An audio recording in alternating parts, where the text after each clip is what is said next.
In all humility, let me please be candid. As a matter of personal conviction and official policy, I have declined honors and awards, not only in my country, but others. As a matter of fact, this honor is the very first time today that I have accepted such honor.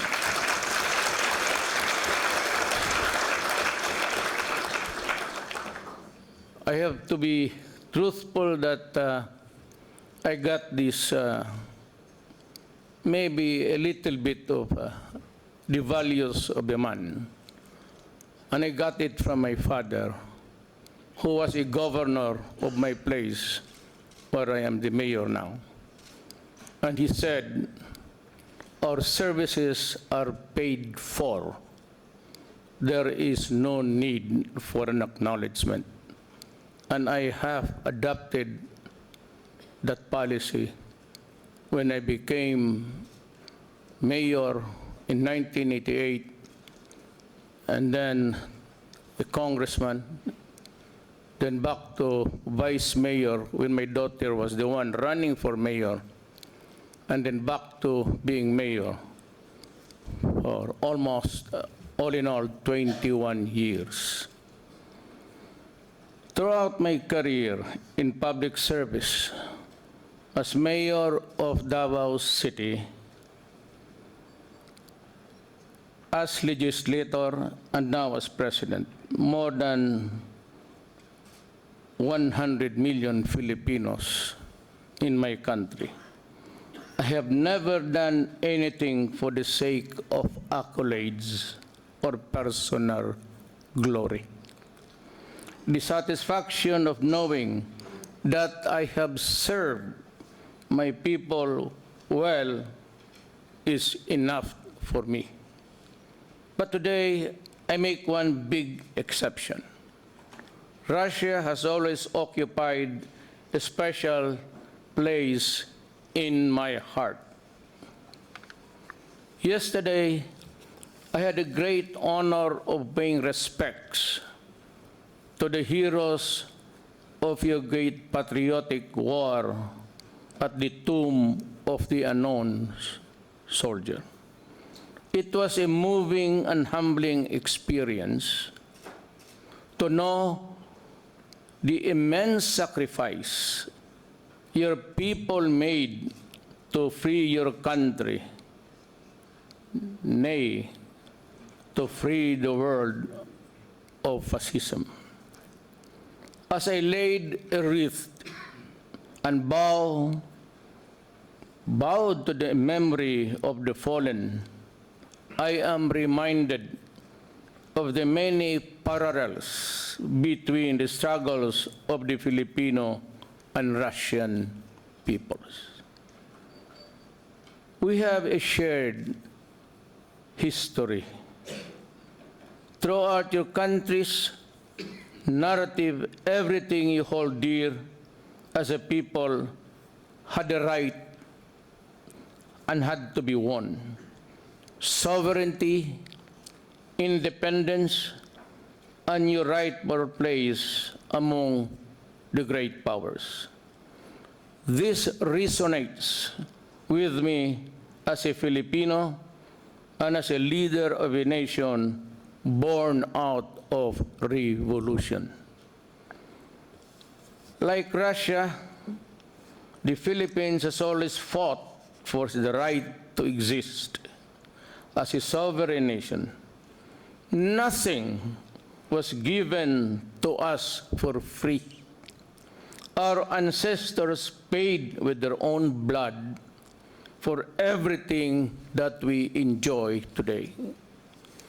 Just as you stood against the foreign invaders, from the Mongols to Napoleon and to Hitler, we too struggled against the unwelcome colonizers, from the Spaniards to the Americans.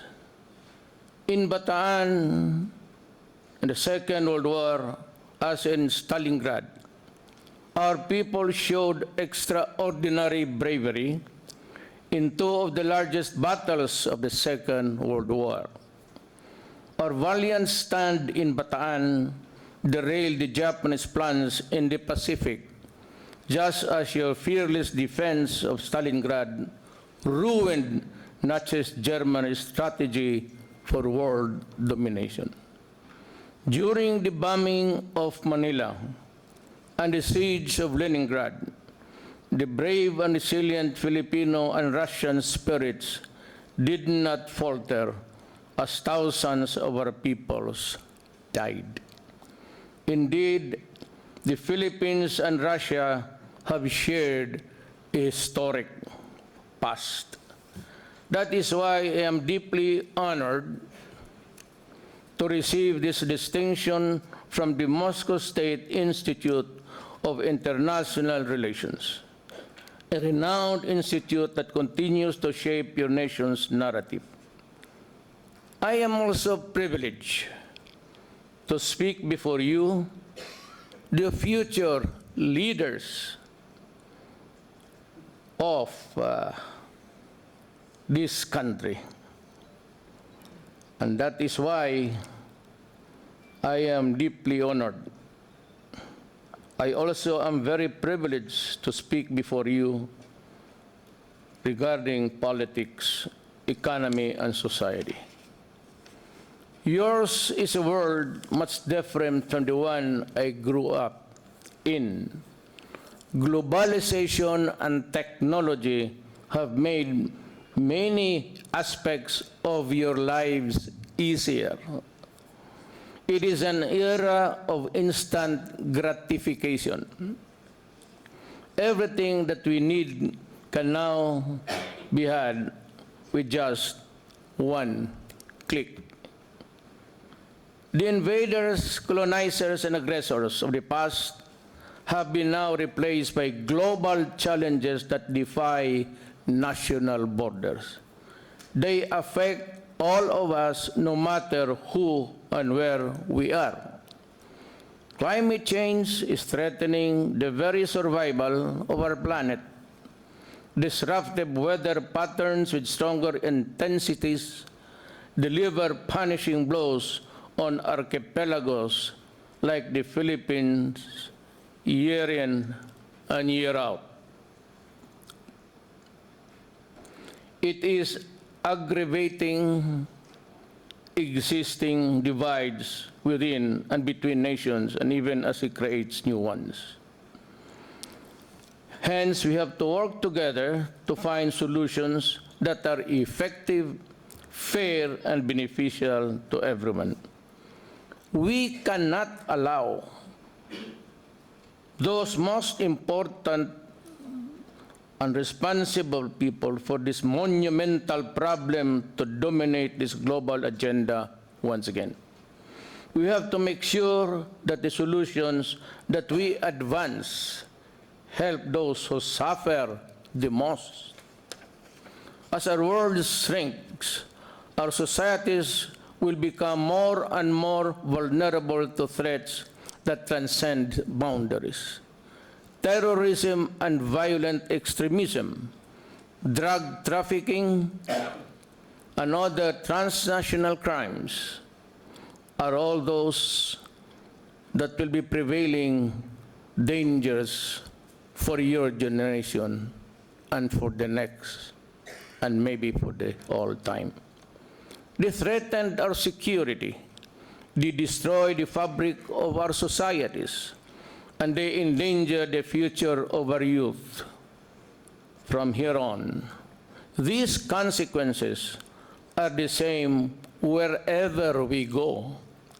That is why we have to resist the temptation to see these issues from us versus them. This is a false dichotomy and obsolete paradigm. The world is what led us to wars and bring destruction to one another. But this is the old way. For the truth is, no single nation, however powerful, can solve these problems alone. What is required is open and genuine cooperation without political preconditions. Common threats make us one and should be enough to bring us together. Unfortunately, do I have to mention the country?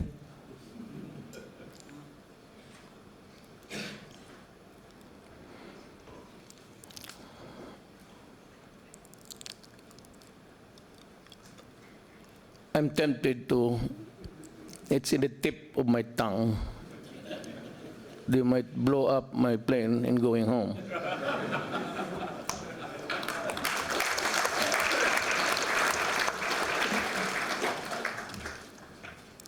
Again, I repeat, what is required is an open and genuine cooperation without political preconditions. And a lot of the West are doing it. If I have to enumerate one by one, I may not be able to finish my speech. I would just lose the enthusiasm. Common threats make us and should be enough to bring us together. Instead of inclusiveness, they chose divisiveness, believing that theirs is the best way to approach the world. And more importantly, an enfeebled global order. What is laughable is that the same countries blame others for the state of affairs. They lament the pushback against liberal universalism from perceived authoritarian leaders like me, your leader, and a handful of others in your region and in my region. What they do not realize or just cannot accept is that their unilateralist exploits driven by exceptionalism, we are exempted. You do the dirty work, have everything to do with this. You sacrifice, we don't have to. We would like this first, you be the last. We do not want equals, only us on the top. Who is walking back from trade deals? I ask. Challenging an open and rules-based multilateral trading system. Can you guess the country? Who is withdrawing from regional integration for nothing but the fear of the others? Of poor migrant workers and of helpless refugees. Who refuses to commit to global action for humanity's survival in the face of climate change? We belong to a treaty. We signed the treaty. We worry about our world, our planet.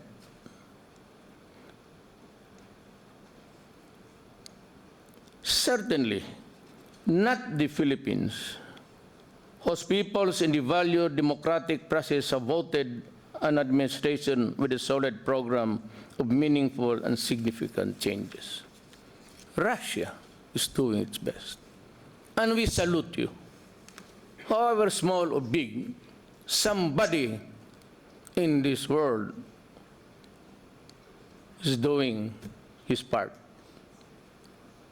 Now, there are some nations who just make an exception.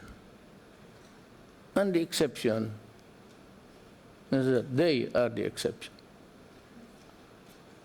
My critics can demonize me all they want, but this will not deter me from doing what is right for my people. I do not claim to be a hero, nor do I seek to be one. Thus the folly of hubris. I have always lived my life by the maxim, in the face of many challenges I have had to contend with. But you know, sadly, one of my favorite statements in history comes from the mouth of Abraham Lincoln. I do the very best I know how, the very best I can, and I keep doing so until the end. If the end brings me out all right, what is said against me won't amount to anything. But if I do wrong, 10 angels of God swearing I was right would make no difference. And that is a country that has that distinguished citizen. And they should have. Take note of what the great few men in the world. To me, Abraham Lincoln was a citizen of the world. But unfortunately, I think there are few of them. But most of them are Russians and Filipinos, by the way.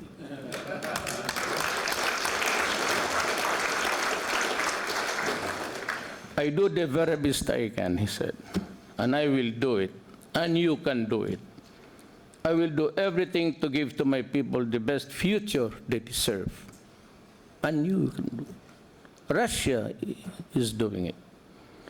This is why we are rebalancing our foreign policy that favored few and excluded others, a policy that has, for the longest time, been focused on our old familiar friends, a legacy of our colonial past that needs to be broken. I do not see the world from a zero-sum lens. In this period of heightened geopolitical rivalry, I cannot and will not allow my country to be dragged into the elaborate games that big powers play. We will not allow ourselves to be used as pawns in the respective quests for dominance. Our challenge is clear: to deftly navigate the complex landscape, and our goal is apparent: to minimize the risk of conflict while maximizing opportunities for mutually beneficial cooperation. This demands a sophisticated and agile diplomacy that can ably pursue a truly independent and balanced foreign policy. True to the Philippines' democratic values, we will do right by nations in need, modest they may be, in the interest of global peace and security. That is what my administration stands for. We will build productive partnerships with everyone willing to engage us on the basis of equality and mutually respect. And we will continue dismantling burdensome relations of dependence and mendicancy so we can soar high and reach the full potential of our nation. We are redefining our long-standing alliance with the U.S. while deepening relations with non-traditional partners like Russia and India and Russia again.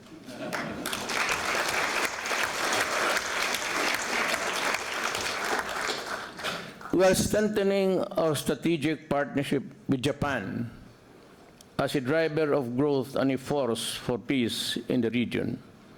We are rebuilding our relations with China while working towards a fair and durable solution to our dispute in the West Philippine Sea or the South China Sea. We are doing it in our own way, Our brand of integration is one that reinforces individual sovereignties while working together. One that enriches national identities while celebrating our commonalities. And one that draws on separate strengths rather building one community of nations. We are strengthening our regional architecture to make it more responsive to the strategic imperatives of the present. We aim to see our existing mechanism become the leading platform of strategic discussions and more norm-setting among the major players within and from outside our regions. We in the ASEAN do not have the biggest of militaries, nor the largest of economies, yet together we are doing more. We are exercising leadership in this great undertaking by valuing openness, inclusiveness, mutual respect, and the rule of law. These are fundamental principles that all nations, big and small, must adhere. Otherwise, there will be chaos. Upholding these principles is how we maintain order in our region. This is how we extend ourselves to each other and to each other so we can face common struggles. My dear students, ladies and gentlemen, today's challenges require us to soften the boundary between self and the others. In my country, we call this kinship kapwa, or shared inner identity. This means seeing a part of the self in the other, and vice versa. This is the core element of the Filipino identity. This has enabled us to come together in triumph and in adversity, all throughout our history. The great Russian novelist Leo Tolstoy accurately observed, "Everyone thinks of changing the world, but no one thinks of changing himself." And by the way, my favorite story, you might well know. We have a very good subject of literature in high school days. I think one of my favorites novels was of Tolstoy, and it was The Necklace. I think it's Tolstoy. It's The Necklace. And yeah, it is. I'm sure of that, because he is my hero. And some of you might not have read it, but it defines what a misplaced value is. I believe this is instructive of millennials, so you can build on your own nation's great narratives of heroism. Let me challenge you, all of you, to extend your notion of self to include your neighbors in your identity, your community, your nation, and the whole world. The opportunity for grand gestures and sacrifices may not be open for you, but that is okay. What is important is you do what is right, always with dedication, through reflection, and of all, by honesty. What matters is finding meaning and purpose in all you do and in your life. Life is short. We are just passing through this planet. One day we will travel the universe. I think that when we start to look back, you can say, well, you are nearing Jupiter, or whatever planet you'll find yourself, that I have done my part in planet Earth.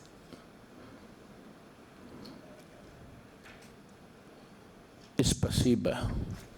Thank you.